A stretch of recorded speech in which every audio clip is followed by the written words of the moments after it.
Our panelists consist of Maile and Meyer, who runs Native Hawaiian and has been doing that for several years now, holding an amazing space in the Ward and Kaka'ako area for Hawaiian knowledge and community.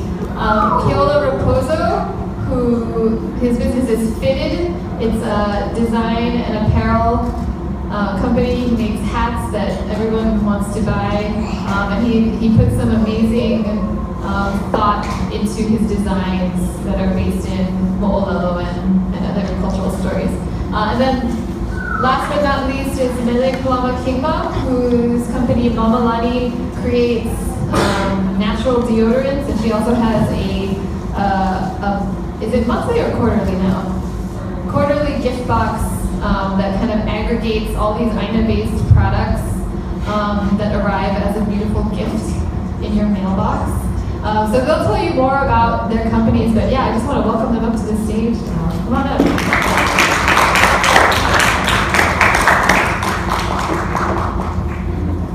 Okay, we've got 2 mics. You like to kill? You never know. We'll have to share. Yeah, pass it around. So yeah, I have some questions, but I was wondering if maybe we could start off. What was this next to me? Oh my gosh. He's always famous for throwing me out there, so I didn't joke around with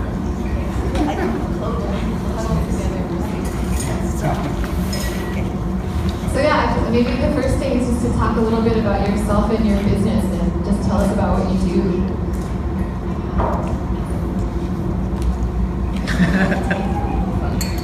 Aloha mai. Pleasure to be here. I'm Mele. I'm a Kalama from Keola, and I think just the essence of my kupuna, my grandmother, her name was Keola, called her Mamalani. And so that's the start and the end for my business. My company's name is Mamalani. I make natural body care products using local ingredients, sustainable packaging, and really trying to figure out this indigenous business.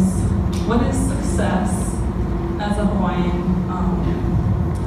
A lot of conversations happening about, what's a triple bottom line, or what's your success? And so I'm happy to be here and happy to answer questions because it's helping me to think it through. But yeah, so I've had a lot of blessings in business. I have 3 kids. I get to stay home with them, and I get to work when I want to work. That's a huge success for me. I also have had a lot of interest from different types of places. Japan, Hawaiʻi, the most important though, for sure. My main goal would be to be in every home, our products in every home in Hawaiʻi. And then if someone in Japan wanted it to, that'd be awesome, but focusing on our family here first. And so, I don't know if I said what I do, but we make products, and good for you, good for your ohana, and responsible for our Aina, and supporting our people.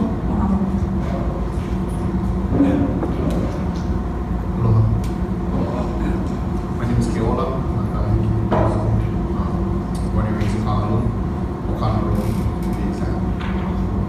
I went to Waihole Elementary, Honolulu Elementary, King School, and then Castle. Studied my liberals at Meyer Community College, and then I transferred to design school or fashion technology at HCC. So I am, I guess, the living embodiment of education and educated Hawaiian here in Hawaii. I wasn't fortunate enough to earn scholarships and move away, but I was fortunate enough to stay and be based here. I think that's the best outcome of this thing that I do. I'm a designer. I make things, design clothes, hats, merchandise, spaces, logos, branding, consulting, I don't know, all kinds of stuff. I mean, I kind of just, if there's a solution that someone needs, I love to take a crack at it and see if you come up with something. We've been open, my store has been open for 15 years now. I've been designing for 22-ish years. My parents, as a kid, I was a craft fair baby. So we would make miniature things. So we never had money for Christmas trees. It all started from Christmas trees. So we would go up to the Angwais in Waimole, and he would let us cut down pine trees. And that every year that was our Christmas tree. So instead of buying ornaments, we would make ornaments. So my parents found that there was a small little business that we had, and we started in '81, and then it took off, and you might have seen bikinis hanging from rearview mirrors back in the '80s. My parents were part of that movement. We had all kinds of stuff, little miniature pu'i'i'is, lomi sticks, hairpins. We did all kinds of stuff. But so we were free. My sister and I were free labor from my parents. We had to go to kamani nuts and cut down guava trees and sand Milo and stuff like that. So I learned early on the value of I guess creating our life sustainability so that we could feed ourselves. It was a lot cheaper back then, but my parents didn't work. I think my dad at the time, he was the groundskeeper for Waimole Elementary, so he was the maintenance guy. We cut the grass while I was in class, and I was like, so anyways, yeah, that's my story. I have a store on Keola Street. We distribute products worldwide. Very proud of that. Japan, Guam, New York. And I've been able to make a life for myself. I have 2 kids. Fortunate enough, my wife, we built a salon for my wife, so I got to design her whole space. And I think for me, the most fulfilling part of my life is that I was able to think of it and then create it from nothing, but using the ancestral knowledge and being inspired by some of the protocols and ideas that our ancestors left, and how do I apply it today.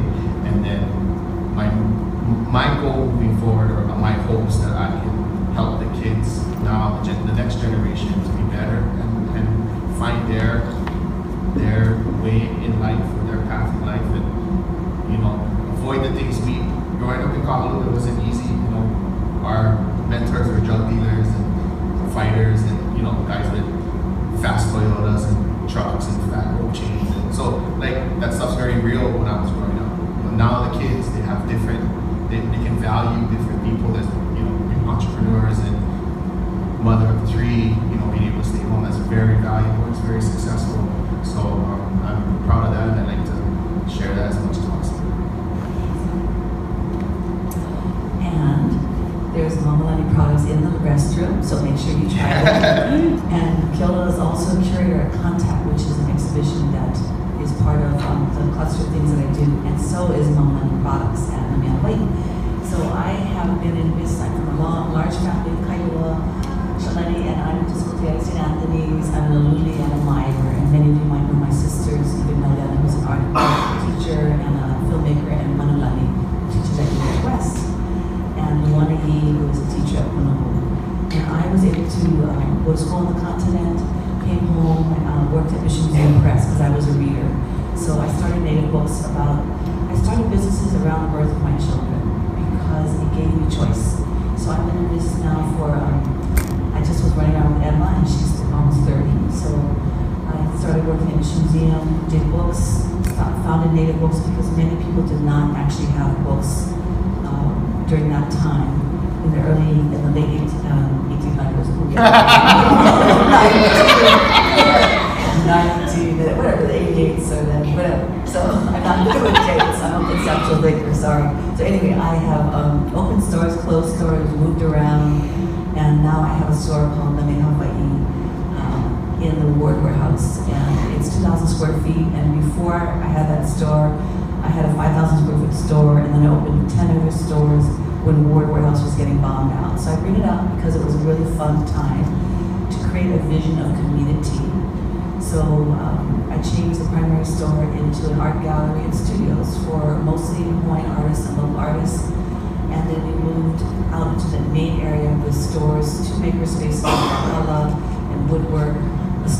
bone stone, feather, wood, and shell. Another one that had packaged goods. Another one that was called Native Knowledge Center. Gallery, and so we basically took over a board warehouse area for about 6 months before it went out of business.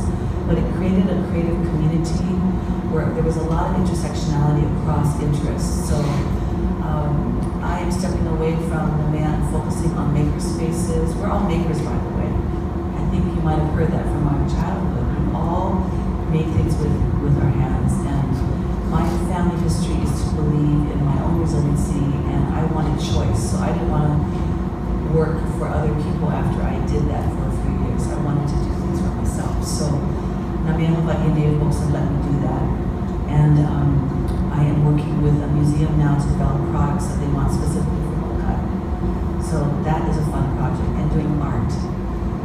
So art is a really great way to create a structure that allows for ambiguity and confusion and chaos, because it gives people choice in how they view and how the maker puts it out there. So I'm fascinated in open-ended kind of dialogue around what's next, and it comes from our place. It comes from the bottom up to me. So that's where I live now, in kind of more conceptual space. We do an annual contact exhibition of contemporary art. It opens on April 6th. This one curated last year. And April 6th is called Acts of Faith. It's going to be at the mission houses. So you must come and see contemporary Native Hawaiian art and art made in Hawaii in the mission houses setting. Because it will be that thing that I'm talking about. Confusing, overwhelming, frightening, inspiring, and everything in between. And I think that the spaces that you all live in are pretty similar. So mahalo for letting us be here and share. Yeah, thank you guys for being here. Okay, I'm trying to think about which question to ask next. I guess since we're talking about your businesses, one question that we wanted to ask is, and you have kind of all a little bit touched on this, but maybe just to make it, bring it out further, what are the ultimate goals of your businesses? And I think there's like the impact that you want to make, kind of a social or cultural impact. But then there's also the economic goals that are a part of running a business, right? So what are your goals from both an impact and from an economic perspective? Okay, I think there's two things with that. There's personal goals, and then there's business goals. Personal goals for me was always to be able to own something. Growing up, my parents got divorced when I was young, and they were forced to sell our house. And then we proceeded to move 8 times in like 5 years. So for me, my personal goal for starting my own business, one was to just say whatever and just go and do it. But I also wanted to create my own destiny. And by doing that is to own something. So I think my goal starting, I knew it was going to be rough and hard and long. It was going to take a lot of effort and focus and passion. But ultimately, to be able to own something was very, for me, being a Hawaiian in this space, on all, in this climate, economic climate, meant a lot to me to achieve that goal. So this past year, my wife just came, my wife right there, we were able to achieve that goal. And I remember when my mom, I used to watch her struggle. It was hard, bill collectors calling every day, and me having to work. I worked, I was a junior leader in the auto lead program from 14, I think in workers permit. And like I said, for me it was just sort of gaining that experience and learning how I can help my mom and my sister so that we can just make it. And I was stuck in that for years, So personal goal was to be economically sovereign through business. I've worked for people. I was an on-staff artist and designer at Tory Richard for many years. At the same time, simultaneously, I was working 3 jobs. So I was always focused on a goal, and I knew that whatever it took to get to that goal, it didn't matter. So I would do whatever it took. So leads me into the business side. For me, I guess the biggest accomplishment, something that I strive to do is to pass that economic sovereignty on to my staff and the people that work for me. I remember the first day we were able to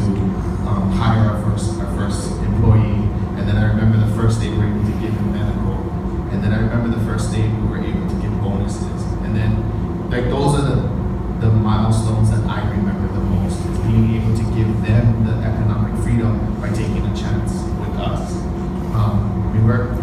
We're just some young kids with a crazy idea to start a hat store in the middle of the ocean, you know. So people laughed at that. People laughed at that kind of concept, and I'm very naive in that sense. I was like, cool, I'm gonna do it anyways.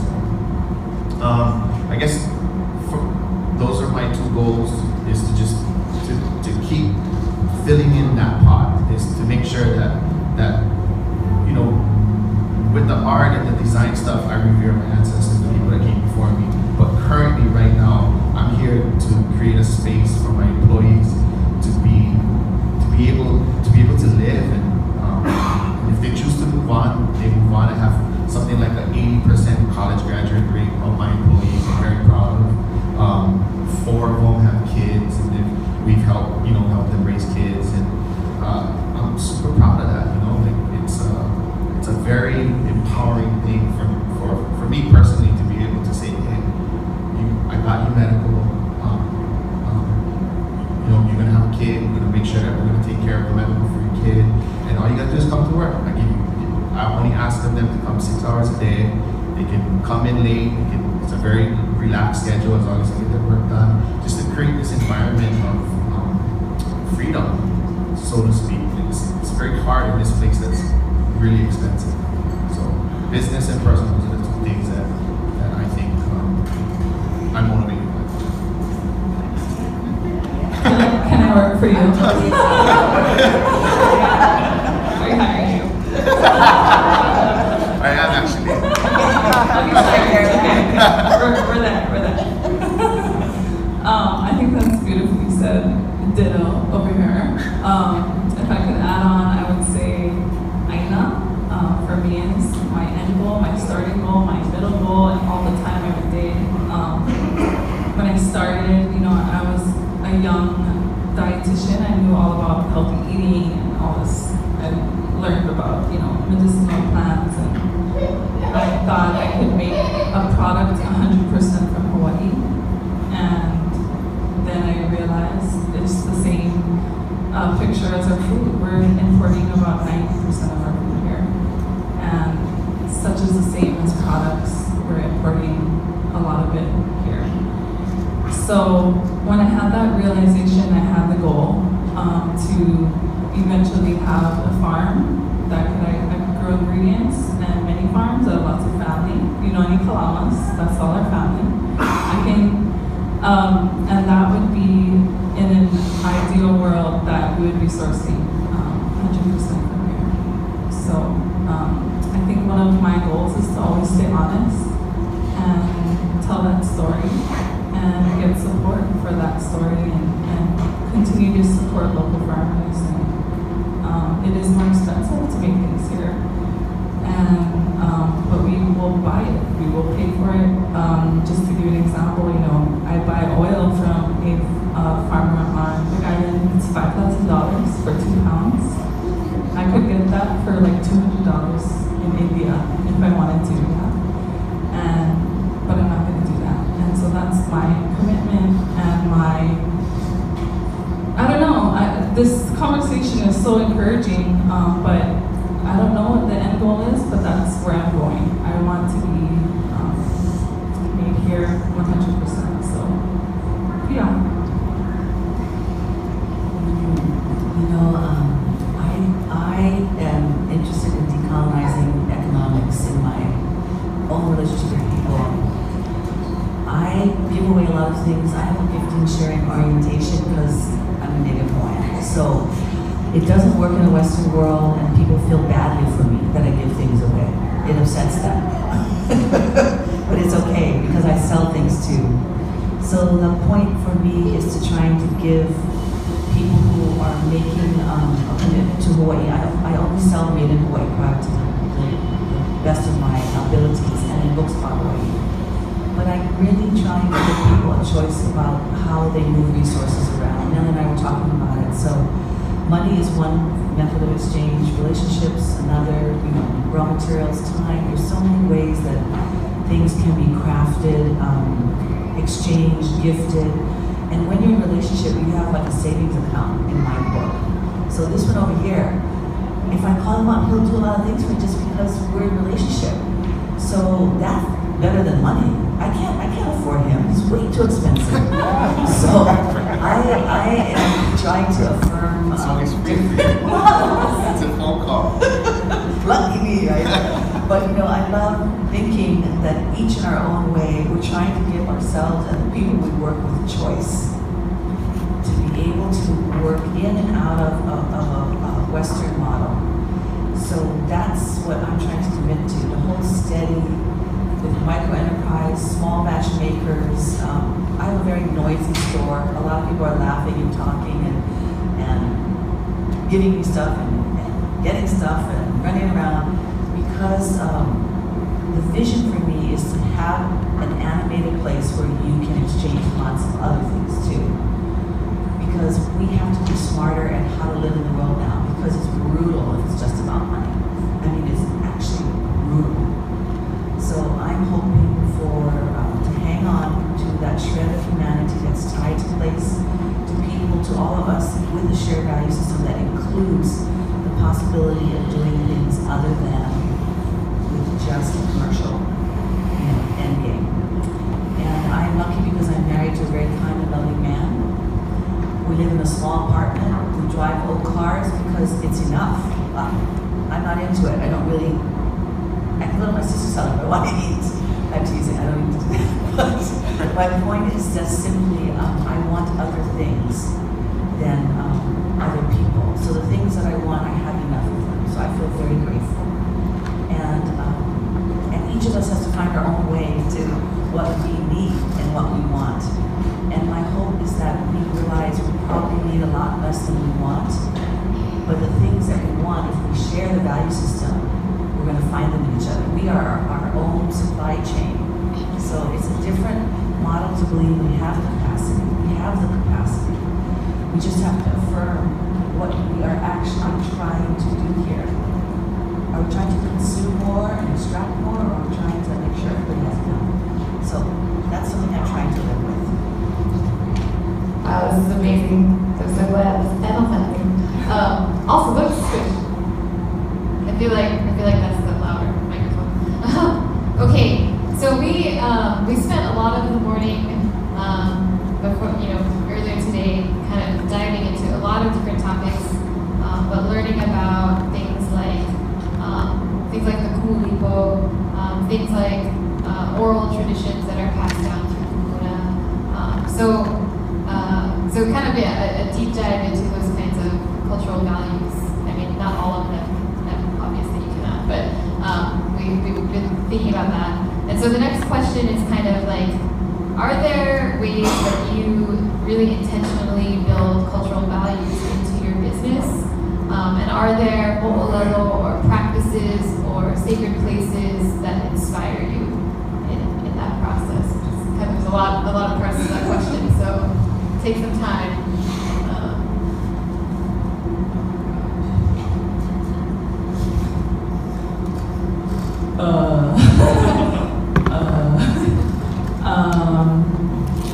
I think I don't know if this is even answering your question, but I think of growing up with my papa. He was like a crazy man, and they called him a Renaissance man. He saw a need for agitating hehe. He was a diver, and he didn't have time to agitate. When you make good wow, you gotta agitate your hehe so it's nice and soft, yeah.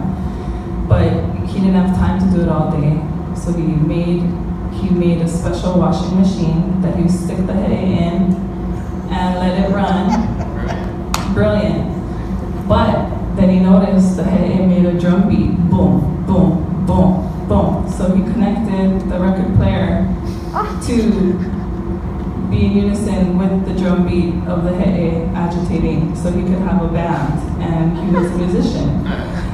I don't know why I told that story, but if anything, he raised me to innovate and to find the need. There's always a way to make something better. We can always improve, and I think that's how I tell my story is, okay guys, I'm here, I'm 90% dependent on something coming in, but help me get to that next point. Help us as a community get to the, let's get more local, let's get, like, so I think my business is trying to be that honest person, and I don't know how I built it, and I just am how I am, and I tell the truth, and I also have to like be alongside companies that use Hawaiian names, but they're made in Korea and they don't have any tie to our community. And I have to tell their story and say, oh, good for you, but like, this is who you should support. And I have to be confident in that now. I have to just allow people to understand where I'm coming from. And so I think honesty in my business is just built in, because that's the only way I know how to be. And finding needs for our community, innovation, creating. I think, I don't know where I was going with that, but I just wanted you to know that story. Anyway. That's an awesome story. Really understood that's because I want to stick with this train of thought. No, before Keola speaks, this is something interesting to me, because a lot of people think cultural practice is a material practice, or it's hula, or it's how well you olelo. Those are awesome things, and it's the intellectual. My sister Mother talks about the Akashic field. It's the thing between everything else. It's the fiber of how, what you're seeing is kind of evolved Hawaiians. Well, yeah. Okay, who did hula? Raise your hand. Who gathered along the shoreline. So, yeah. And it's the and we're interested in. And today, it's 2018, and all of you are indigenous from somewhere. So, don't leave yourself out if you don't have a Hawaiian culture practice. The practice is repetition, it's mistake making, it's how you approach, it's what your value system is. That is what we can all share. And I have one kupuna who was very beloved to me, and he said, Maile, Hawaiians have the least amount of ancestral memory loss. What does that mean? It means we are the last place settled by humanity. We didn't forget. We didn't forget what people evolved into. What did they evolve into? They evolved into a people that values aloha, the presence of each other, and love. And we're the last place that was settled. So you guys with older cultures, you may have forgotten, but your indigeneity is manifested in the way we think. So that's what we share as people. Oh, yeah, that's beautiful. It's funny because I would say the exact same thing, just differently. So like in design, I'm incredibly inspired by how our ancestors were without the static. It was just simple. There's a problem, I gotta solve it. How do I get from here to there? Okay, I'm gonna go into the mountain and I'm gonna observe a tree that doesn't have edipayo, because I know if that tree has bugs, that tree no good. And I'm gonna go take that tree after I cut it down, I'm gonna take it to the shore, and I'm gonna follow, and I'm gonna watch, I'm looking for Evie. Oh, beautiful that. Oh, Kaula. Okay, now I know how to design my boat. Okay, where am I gonna go?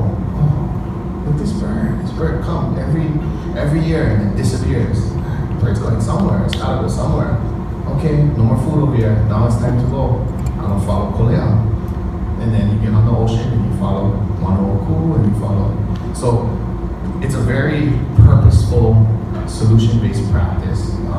I'm inspired by that in everything that I do, design-wise. Because without it, design has no purpose. Design isn't just something that just looks cool. Like I think that should be like the last optics that you see if something's sitting on the table. To me, the most important thing about design is if you're trying to get to a hookah and there's a board there, you gotta put a doorknob. That's design.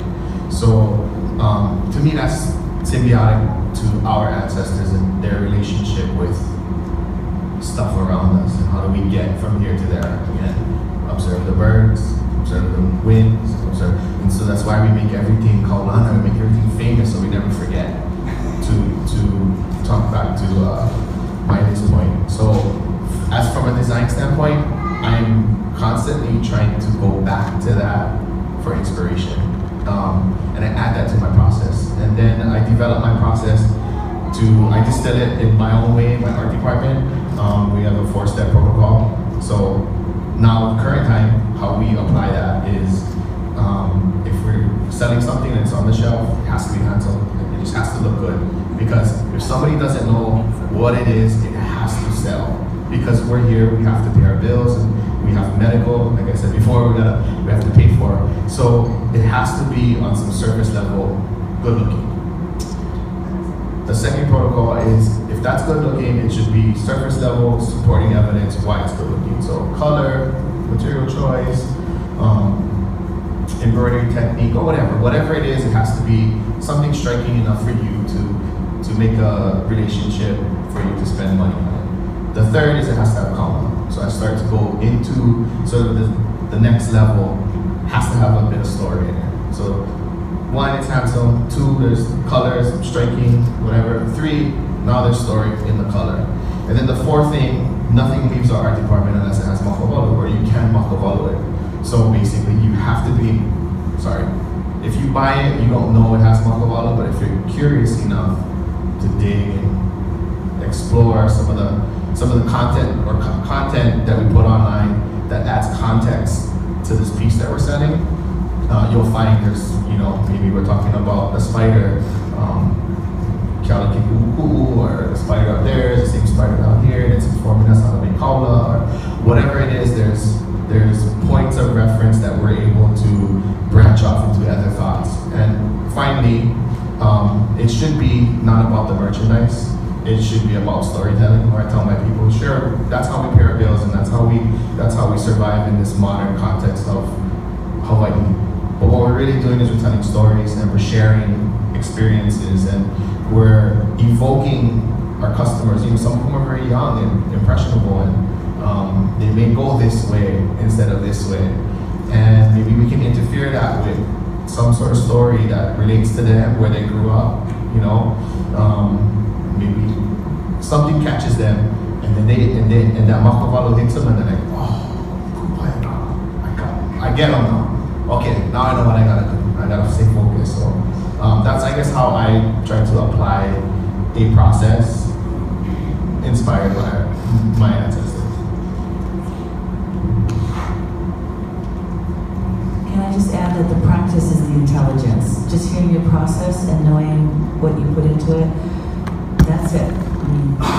And we are looking, we're saying the same things in our own ways, from our own perspective. So that was great to hear. Awesome. I want to, one more quick question, and then we'll open it up for questions from the audience, because I think there'll be some questions in the audience. Yeah? So this is the number one, obstacles. What are the obstacles that you encounter, and can you just avoid them? Are they structural? What are your biggest obstacles? Mostly obstacles from a merchandising standpoint is market tolerance. We basically don't have a big market here. So to be able to scale a business, scale an idea, scale something that's inherently indigenous or inherently Hawaiian in optics, it's very hard because the marketplace goes over the head. So I think from a surface level, to me, that's where the friction comes from. But that's a small thing. And I think the bigger one is cost. Cost of doing business is by far the biggest friction point. And my wife, we have 2 businesses, and employee state taxes, shipping, everything we touch, we gotta ship in, distribution. So if I make something, I design it, I send it to the factory to get made, I gotta pay for it to get here, and if I'm wholesaling it, I gotta pay for it to go to my account. So I'm getting taxed twice. Oh, by the way, if it's coming from overseas, I gotta pay customs and duties, I gotta pay a broker. So there's all these hidden costs that automatically drives our price up. And then lastly, going back to market tolerance, even in a small market, some people still will go to Walmart, or still will go to a cheaper place to spend their money. So to me, those are the 3 friction points.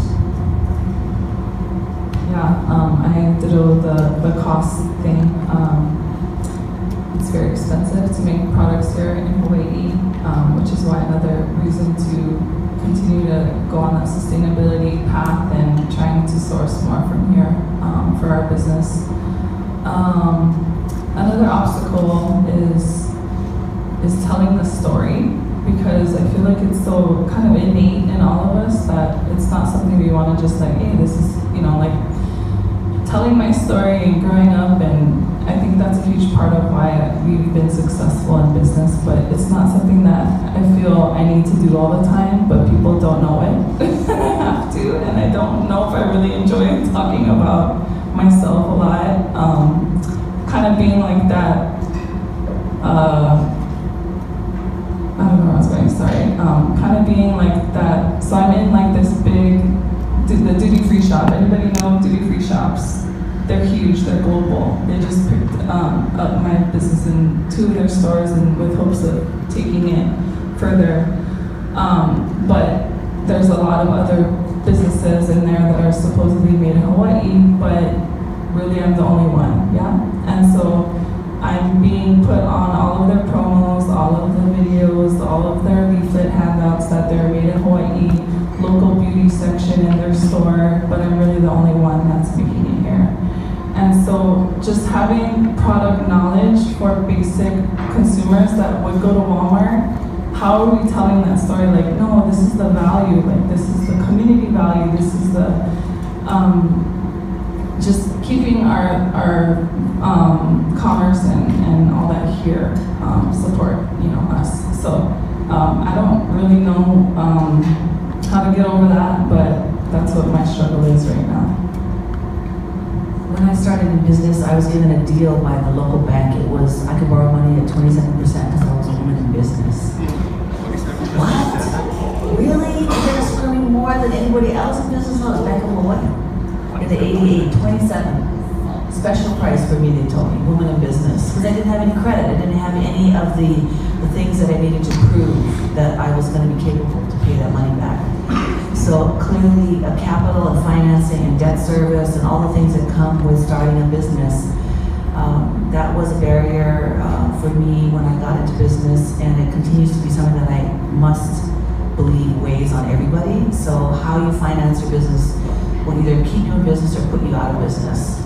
So take your time, and there's all kinds of other financing models that are possible, and we should all start doing and thinking of new ones to do.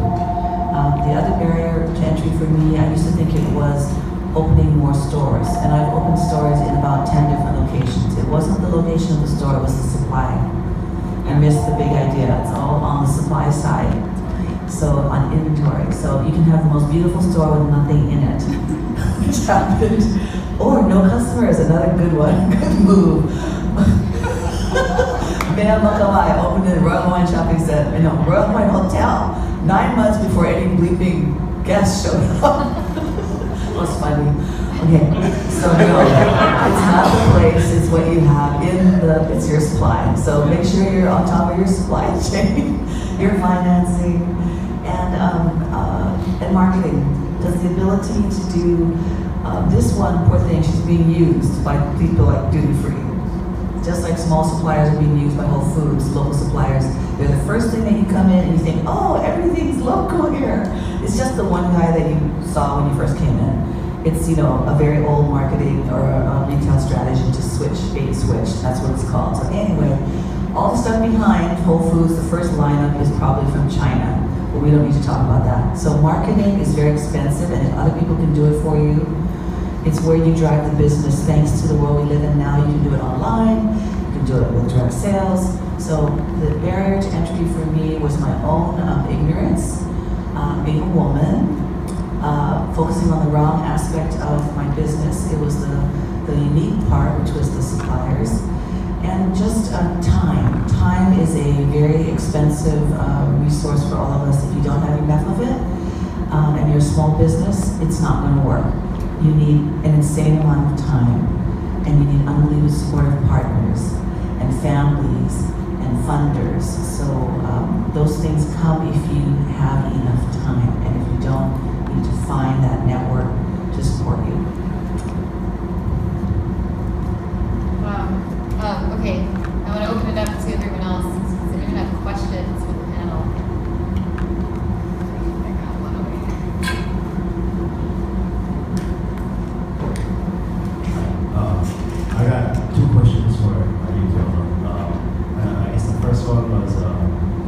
wanted you to explain, I guess, a little bit more. You just said this real quick was that our employees work for 6 hours. And so I guess if you can kind of explain about that, like, is it like, 6 hours but still getting paid like 8 hours, is it are they being more productive? So it's like they're not totally different, it's for the extra 2 hours anyway. Happier employees, that kind of stuff, just I guess. Yeah, they still twiddling their thumbs from time to time. No, it was more of a strategy to invoke quality of life. So we can't, the conversation started because, well, it starts here. Should I move away or should I stay here? Should I take my skill set and work for a company in the mainland, or should I stay home and try and build something here? I think it starts there for me personally. I had an opportunity to move to California and work for a menswear house at the same time that I was thinking about opening up my store. I think I made the right choice. But I learned something very important then is I chose quality of life as opposed to salary. It was a decent salary. I mean, it was more than I was getting paid here. But I was giving up time with my family. I was giving up surfing whenever I wanted to go jump in the water. I was giving up just being here, being based. So the solution for that was we told the people that work for us, like, hey, you know what we have to do. We have 300 hours combined total for us to achieve our directives for each month. We gotta get all this stuff done. If you guys come in for 6 hours, they usually come in about 9 and they leave at 3. They don't even need to come in from 9 to 3 really. As long as the things are done, I'm happy. In fact, we asked them to go, hey bro, jump in the water. You know what I mean? Look like you're having a bad day, go take the day off. So it's more about the quality of life. I don't want them to be stressed out so they can't perform. But we're also running a business too, and some people are on salary and some people are on hourly. So I offer the hourly people to stay longer if they want. We'll obviously pay them more, but I would like more output from them. So it's kind of a few parts to that, but it starts with quality of life narrative. It's just still the same question. But is that maybe more towards artistic or just being a graphic designer and stuff like that? Good question. I mean, I've only been in this field, so to speak. So I don't know how it plays out for other marketplaces. Like, if you're working at Whole Foods, I'm sure they need somebody there for 8 hours because the lines are crazy busy. So I don't know if it will apply to that. But from a design studio standpoint, I think it's very, very. I work best at night. I go in for 6 hours. I pick up my kids. We have dinner at home. We put them down. Then I work for another 4 or 5 hours. So that's just me because I'm addicted to work. I love what I do. But it could be a creative thing, maybe. I don't want to hold the back. I still don't get to the second question. So the second part was so I'm starting a video game company, designing video games, and then we use merchandise, so we have stuff to kind of tell our story and fund our video games. So for one, I would love to just start with you and explain the kind of stuff that we're creating, maybe get some advice on where we can push our products and stuff. And two is that because I go through certain suppliers and I know for creating your hats and shirts and stuff, is that something that Fitted does that So we're vertical to a point. We don't manufacture here. There's just economically the machines and the staffing, the skill set. I think this is an important part because she's talking about keeping everything here in Hawaii. Hawaii was a thriving garment industry in the 50s.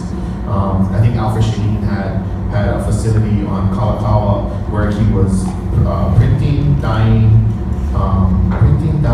sewing, distributing, and selling, all in like 6 mile radius, killing it, right? It's just almost impossible to do that right now. Just economically, it doesn't make sense. He closed down, and his business is still revered as one of the greatest aloha wear businesses out there. So to answer your question, we do everything up until manufacturing. It's just not possible. We have a manufacturer that we work with in California. Again, that's expensive, but to keep that USA made on there is valuable. And then we do garments too, and I make shorts here in Hawaii. Again, it's very expensive. I mean, we sell a pair of shorts for like $116. It's so economically hard to do that we're almost forced to go offshore for things. So I think maybe I answered, and we can talk a little bit about that after. Thank you.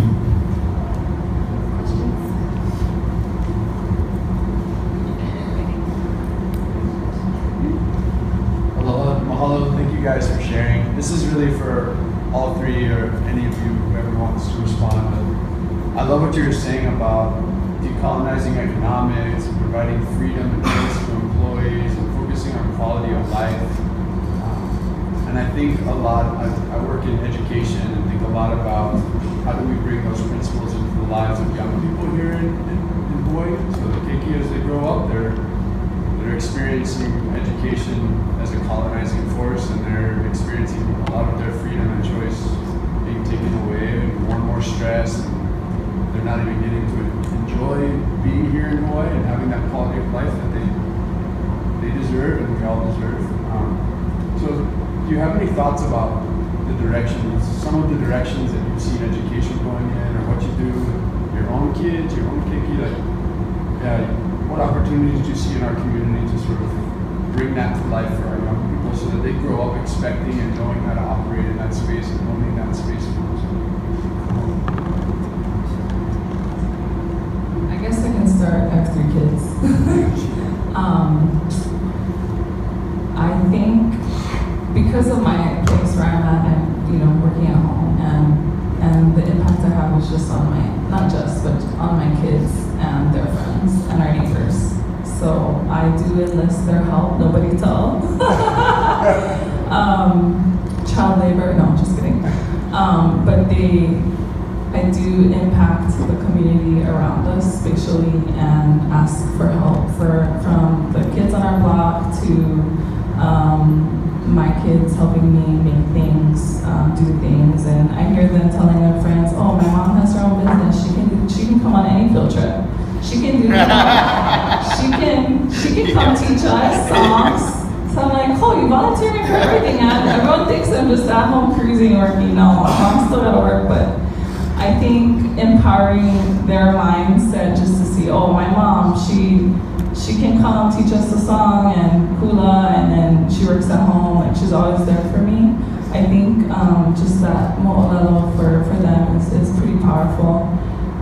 But there are a lot of opportunities now with Kamehameha schools in impacting future entrepreneurs. So I signed up to be like a intern site for the Kapili Oihana Scholarship Program.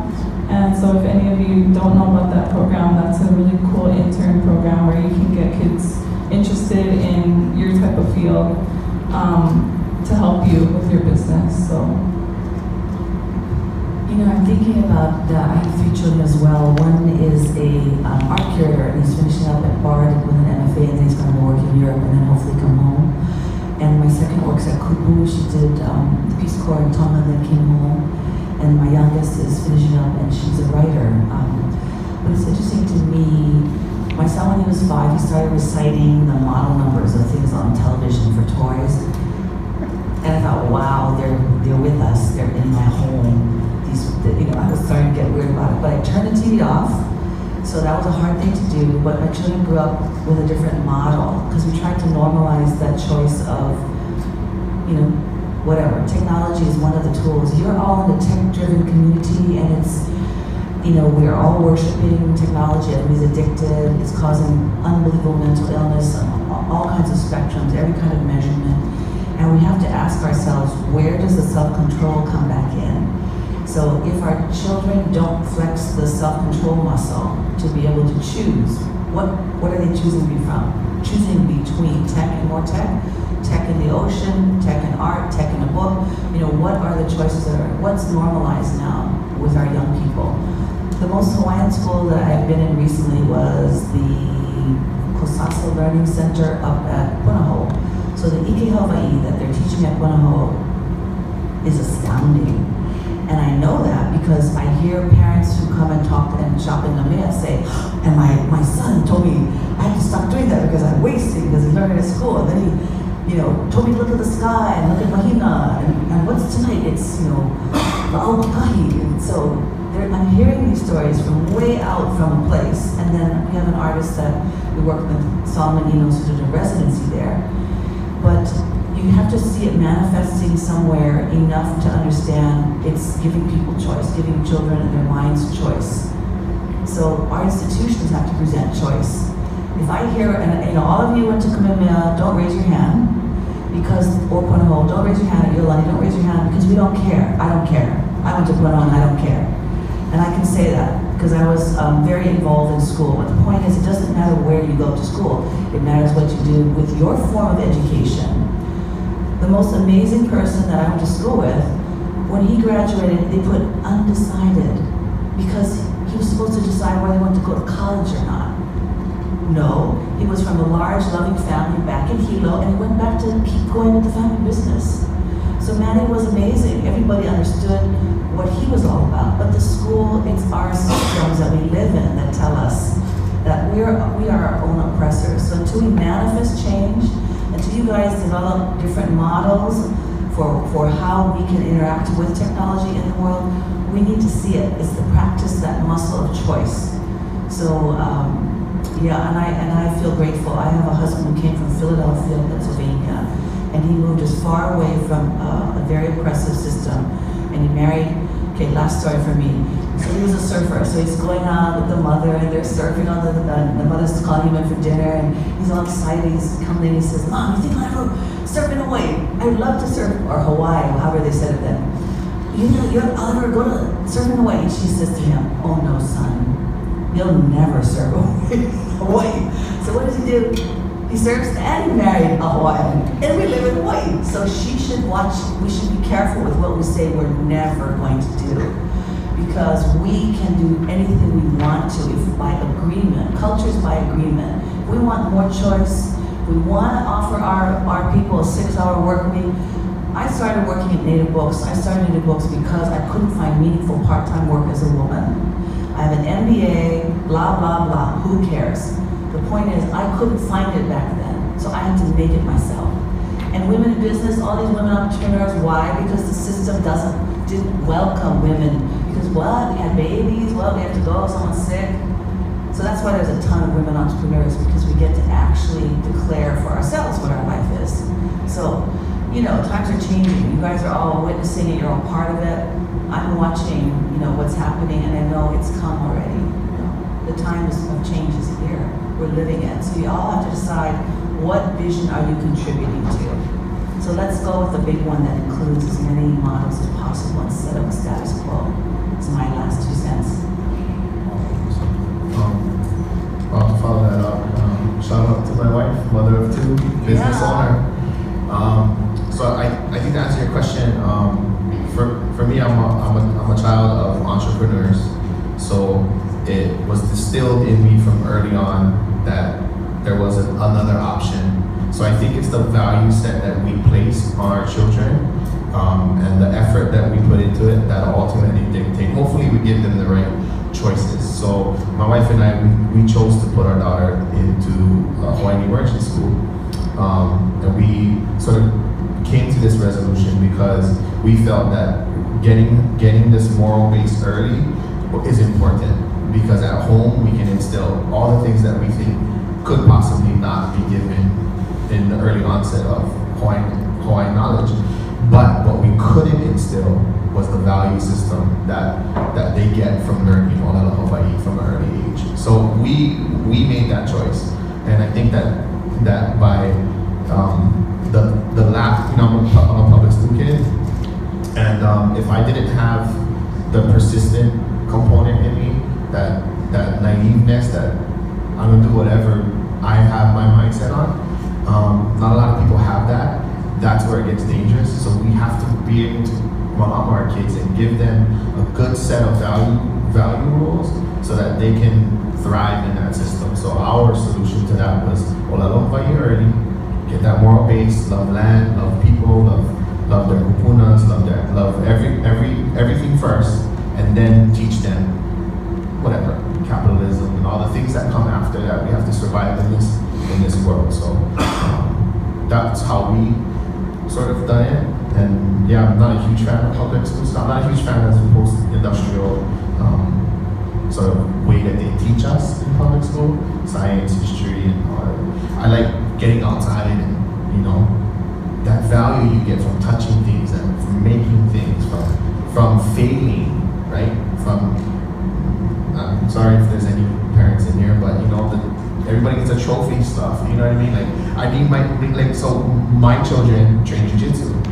I train jiu-jitsu with them, and it's very important. It offers a different value set, right? Thinking, problem solving, not being bullied. Kids are shoving things in your face trying to choke you out. You have to figure out how to survive that. It's because I think later on in life, she will be unaffected by words that people may, in this social media world where somebody doesn't like your photo, so it affects you. If somebody is coming at you to try and choke you out constantly in a controlled manner, that stuff it becomes less important. So I think early on, my wife and I, we decided to set these parameters, set these high values, and hopefully our daughters will thrive in it. Oh yeah, I have 2 daughters, so I'm surrounded by women, by the way. And I was raised by my mother and my sister, and a single family once they got divorced. Child labor, jujitsu, Olelo Hawaiʻi. That's the mixture. Okay, we got a few more, like 3 more minutes, a few more minutes, maybe 5 more minutes. One more question in the back. Thank you guys for being on the panel. I guess my question would be more just financially related. So, growing up, what kind of how did your financial education growing up help or hinder you in the journey that you're taking in the business? Oh yeah. Okay. I remember I cried to my parents when I was 16 because I never got a pizza delivered to our house ever. That was our economics. So it was definitely not a lot. And my grandparents, my parents grew up with hardly anything, and I think, but they always said it was all about aloha. My papa hated money. He would always do trades. It was always about, I caught this today. If you like guinea pig from the mountain, come drop it off. He used to trade food at Kalapa Market in Kailua for canned goods.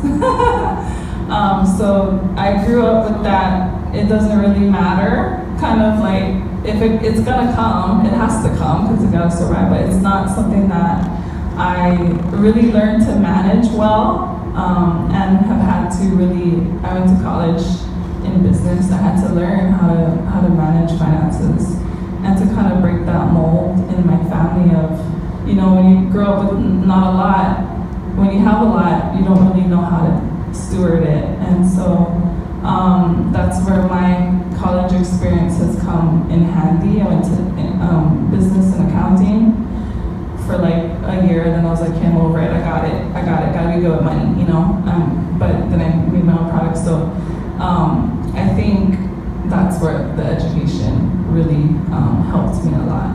So just a really quick comment, if you know what you're good at, do what you're really good at and hire other people to do the things you're not good at. I come from a family of 7. We work like dogs growing up because our parents wanted us to have all that skill set of jobs, cooking, cleaning, painting. I could fix anything. And then we got our allowance, which was, I think it was 25 cents or something. And then we had to give 10 cents to St. Anthony's. And then we could go to the local drugstore and spend 10 cents on candy. And then we had to put 5 cents and save. So it was a pattern. And then we had boards. This is my mother, both my parents were orphaned, but my mother was raised in a convent, so she put little stars up when you did stuff. So she was basically reinforcing behavior. So it's the repeat patterning of something very simple, that's age appropriate, that as you grow, you get it. And so it becomes another very familiar thing. That's what's happened in my life. It was routine, but as an adult, as a Hawaiian, here's what I think. I'm really good at certain things and really bad at others. That's what I hire for. Person that I'm bad at, the thing I'm bad at, they're the best at it that I could find. Because it's the combination of the collaborative energy that I think is the best model for me at this point.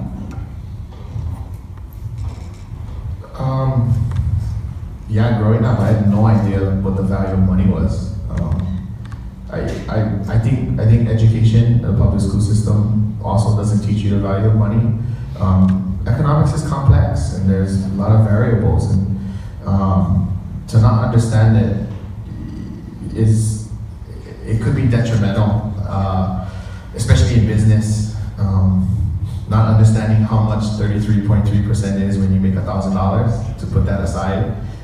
If you forget to put that aside, and at the end of the year you get a bill for $70,000. Yeah, it's a big one.